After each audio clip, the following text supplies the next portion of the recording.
Hey TPT sellers, did you know that Team TPT has an official list of the top TPT search keyword opportunities, as in higher volume, lower competition keywords that maybe you should go after? It's cool.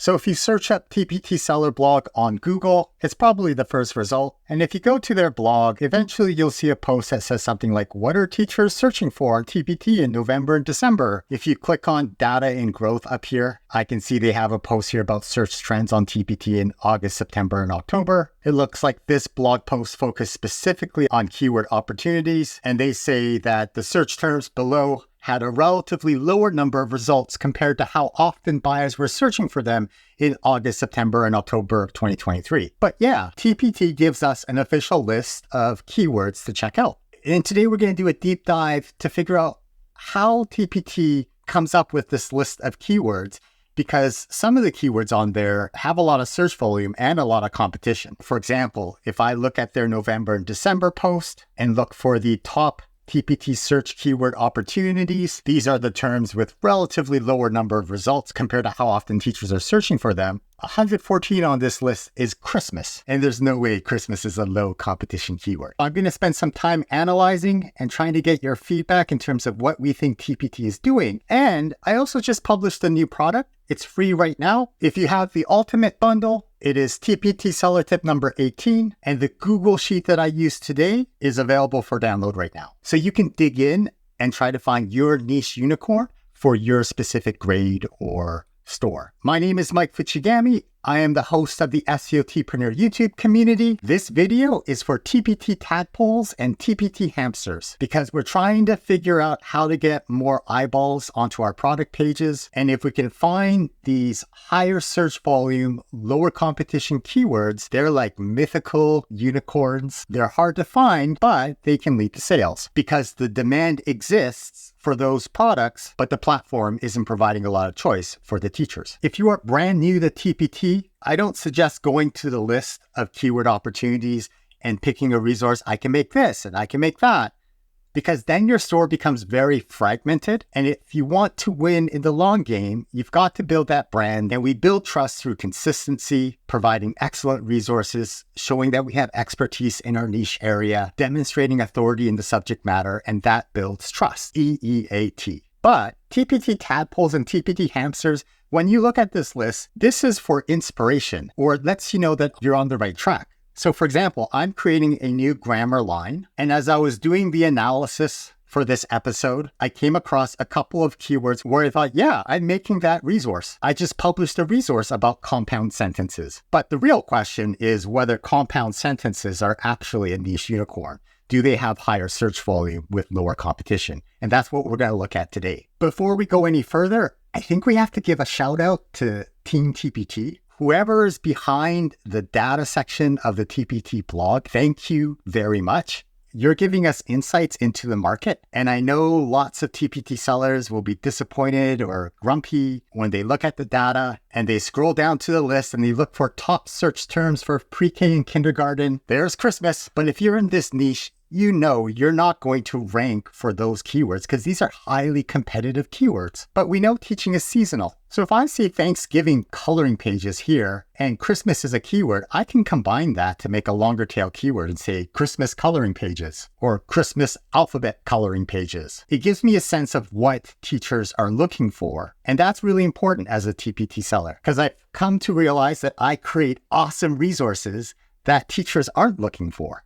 I have to create the demand, and creating demand is a long process. Whereas if you create the resources that teachers already are looking for, it's much easier to get sales. So Team TPT, I love how you're giving us this information, but then you're also listening to feedback, because originally it was just the top search terms for the different grade levels. But now you're giving us the top TPT search keyword opportunity. And this gives us a sneak peek into data that nobody has. Sure, there are lots of third-party tools that visit your website, and we might be able to comment on what the search volume is now for the last 30 days. But from the outside, we can't figure out the popularity rank of keywords that are going to be coming up. Now, I know some TPT sellers are complaining because this list doesn't seem very reliable. After all, how can you have a word like Christmas on the list of keyword opportunities. But you and I know this is just a matter of tweaking the process based on feedback and improving the information product. So I just wanted to say thank you. I think the data posts are getting better and better. I love the direction you're heading in. I can't wait to see what else you have in the pipeline. All right,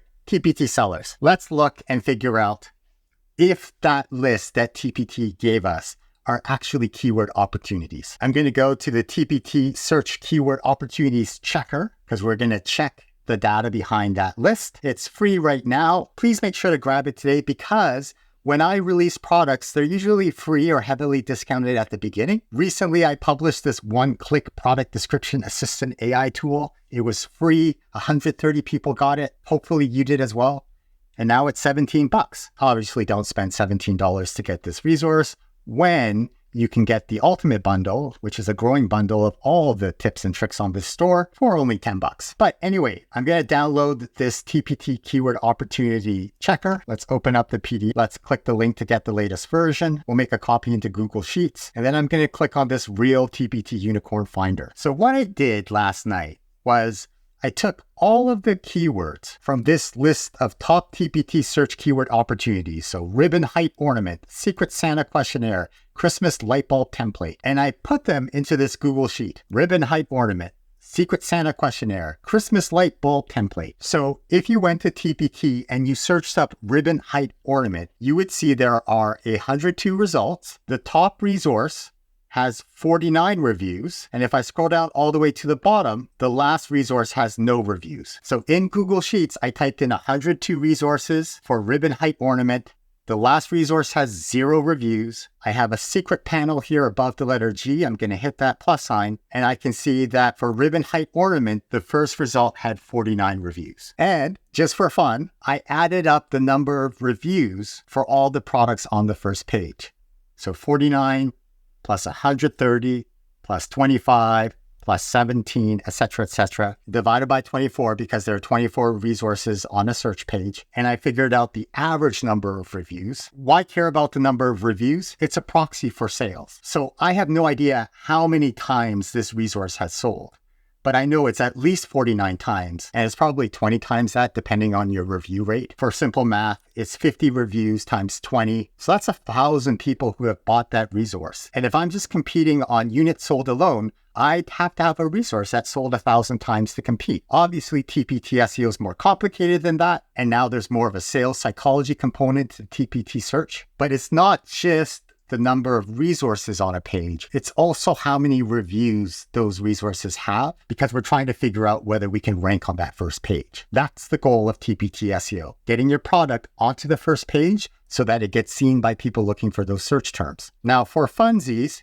if I press this button above the letter kitty, I also recorded the price. So I had the highest price anywhere on page 1, the lowest price anywhere on page 1. So in this case, it's free. And then I added up the prices of all 24 products to figure out the average price of the resource. I personally don't use that information, but I thought some people might think, oh, this is interesting. Do you ever look at price? I don't, but I know some teachers look at it to get a sense of what their competitors are charging, and then they price their products slightly less and offer slightly more. Finally, the last column shows the popularity. Popularity is a number that's on the TPT website in the code. And we know from studying the search manual that's used to create the TPT search engine, we know that that popularity rank is based on searches for the last 30 days. Another way to put it is, if I go to Teachers Pay Teachers and type ribbon height ornament, it doesn't show up in the auto suggestions because right now, the popularity score is lower than 20. So for those resources, I just put a 0 here. The higher the popularity number, the more people are searching for it in the last 30 days. But it's not an indication of whether it's going to be popular in the next week or the next month because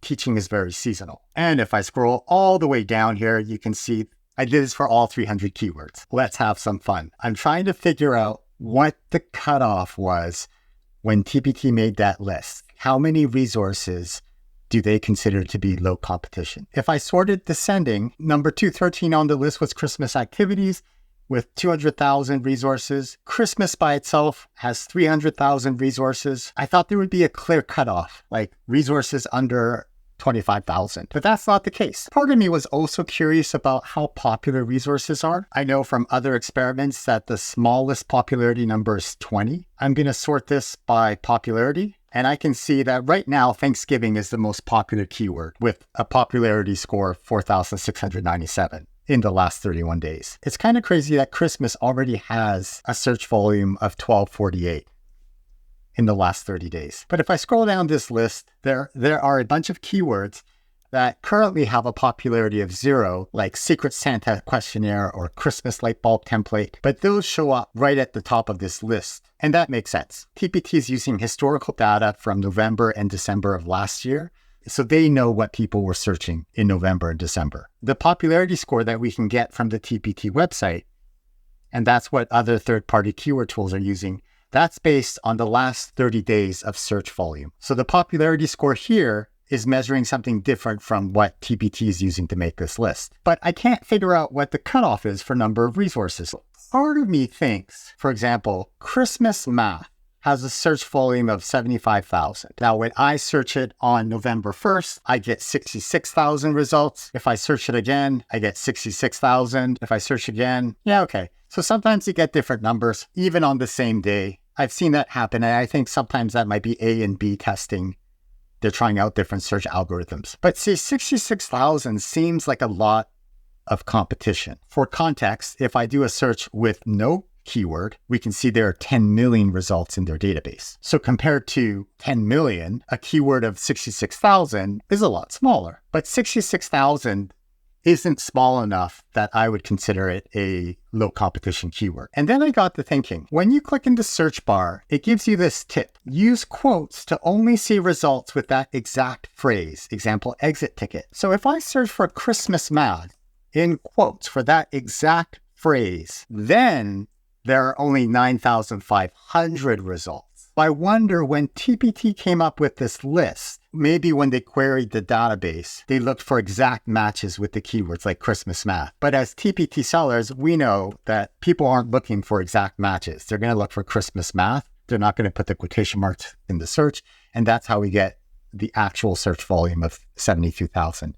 That's who we're competing with. Let's try this with Thanksgiving activities. Here's Thanksgiving activities. It has a search volume of 100,000 right now. When I did it yesterday, the search volume was 95,000. No, it doesn't mean that 5,000 people created resources, although it could, I guess. More accurately, it's just the database is giving different results depending on how it's queried. But Thanksgiving activities has 100,000 results. But if I search for it exactly with quotation marks, then the search volume is 4,800. So I wonder if the people who made this list, the search engineers, they asked the database to give back results that had fewer than 10,000 results. Because I would agree, if it had less than 10,000 results, I think that's low competition. But when they made this list, I wonder if they did it with exact match with quotation marks instead of how teachers actually use the system, which is without the quotation marks. So that's what I think happened, but I can't figure out why Christmas would be rank 114 and Thanksgiving would be rank 53, right? Here's 114 Christmas and here's 53 Thanksgiving. And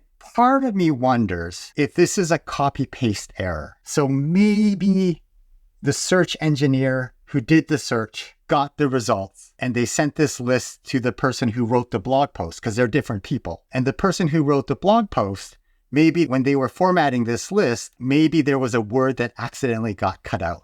So for example, 52 is Thanksgiving bingo. Maybe 53 was supposed to be Thanksgiving worksheet, but there was a copy-paste error. I don't know. Leave a comment. What do you think? Okay, Mike, that's cool and all, but how can I use this to figure out high volume, low competition keywords to go after?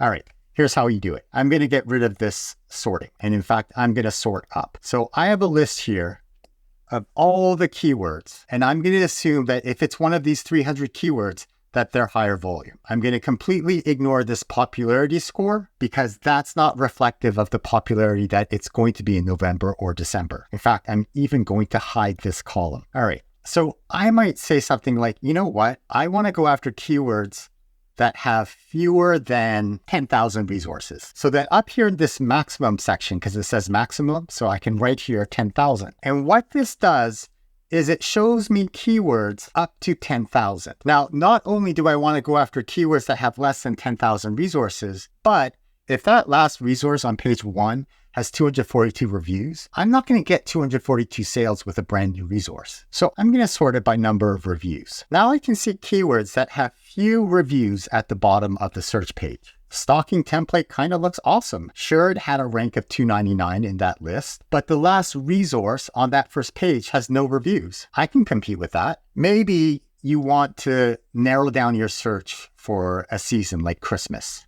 So I'm going to type in this search bar Christmas, and it's going to pull out only the words that have Christmas that have fewer than 10,000 competitors. Now, I teach middle school, so Christmas door decorations, that's not really what my store is about. Christmas morning work, maybe. Christmas graphing, that's math. That doesn't apply to me, but it might apply to you. The last resource has 21 reviews. But if I scroll down, here's Christmas reading passages, 174. And even though there are only 5,500 competitors, I'm not convinced I can rank because the last resource has 852 reviews. Let's double check this. Christmas reading passages, around 5,600 results. And right now, the last resource has 241 reviews. To be honest, I think at the last TPT town hall, I think they talked about how search results are going to become individualized. And in one of the Sunday SEO videos, I'll talk about how I think they're doing that. So make sure you subscribe so you don't miss out on that. I wonder if we can detect this if I'm not signed in. No, it looks like it's the same results. The little ladybug shop, Mrs. Thompson's treasures, it's the same results there. We'll know we're starting to get individualized search results when you get different results when you're logged in as opposed to when you're logged out, or if you're using a different browser or a different computer with a different IP address. But again, we'll talk more about that on Sunday. All right, if I was doing this for me, let's get rid of Christmas. I'm making grammar resources. I saw sentences, I think, compound sentences. So compound sentences I'm interested in because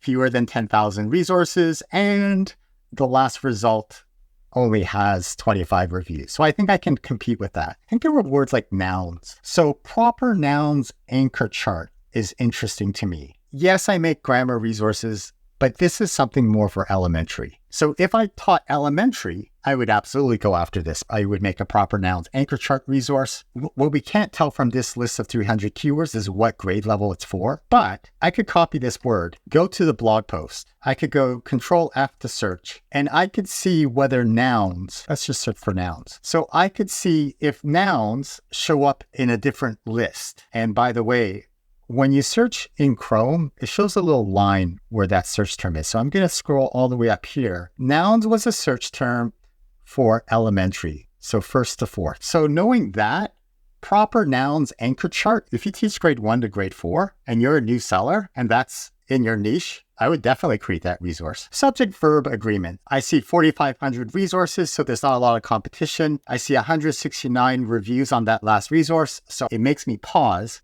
But I recently did a video about how to beat a product with 2,660 reviews.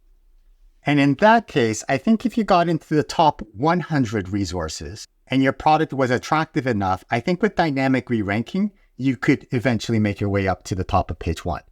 So if you haven't watched this episode about how to beat a product with 2,660 reviews, check out the link up there. I'm now curious to see if I can rank for subject verb agreement. So I'm going to look up TPT seller and scroll down and find the ultimate bundle. And then in the ultimate bundle, I think it's tool number 10. It's a keyword rank position tool, which broke yesterday. The blue caterpillar version broke, but there's a Halloween version out today that works. And when I click on this Halloween update and make a copy of this document, I have to read the terms of service to make sure I'm okay with what this Google Sheet does. I'm going to allow access to the internet to go visit TPT's website. And on this keyword ranking page, I'm going to look up subject verb agreement. Now type my store name, Edgy Circles. So here's what I'm looking for here. I can see at the bottom of page 1, the bottom result has 169 reviews. But at the bottom of page 2, the last resource only has 21 reviews. That could be a contender. And in fact, at the bottom of page 3, we're looking at 15 reviews. So I think if I made this resource and I ranked on page 2 and it's attractive and people are using it, then I can win through dynamic re-ranking and get onto page 1. So yeah, subject verb agreement is something that I would think about. Okay, if I was going to sum it up, with this TPT search keyword opportunities checker, the way I would use it is I would figure out what's the maximum number of resources that I want to compete against. Maybe for you, it's 5,000. So by typing the maximum there, it's only showing me keywords from this TPT list, the top 300 keywords for November and December. It's only showing me those that have fewer than 5,000 resources in competition. And then I would go through the search terms and find one that fits my store and my niche and go from there. If you learned something new, please like the video. That encourages me to make more videos like this, and we'll see you next time. Bye-bye now.